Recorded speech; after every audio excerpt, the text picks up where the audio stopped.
రాజ్నాథ్ సింగ్ నేరుగా ఐఎన్ఎస్ విక్రాంత్ దగ్గరికి వెళ్ళారు. ఏదైతే భారతదేశం నుండి మొట్టమొదట పాకిస్తాన్ని దెబ్బకొట్టాలనుకున్నప్పుడు మొన్న పహల్గామ్ ఇన్సిడెంట్ తర్వాత భారతదేశం పాకిస్తాన్ దగ్గరికి పంపించింది ఐఎన్ఎస్ విక్రాంత్. ఇది యుద్ధ నౌక.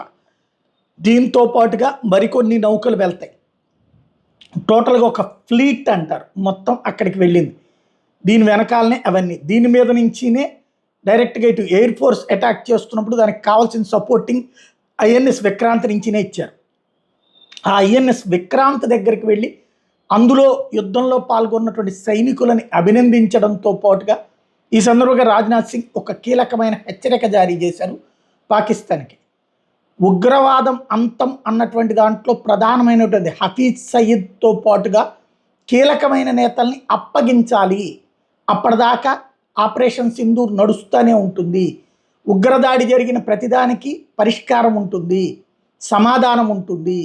అలాగే పాకిస్తాన్కి తగిన బుద్ధి చెప్పి తీరతాం, పీఓకే స్వాధీనం చేసుకుని తీరతాం. ఇది యుద్ధ నౌక మీద నుంచి సైన్యం మధ్యలో నుంచి ఇచ్చినటువంటి ప్రకటన.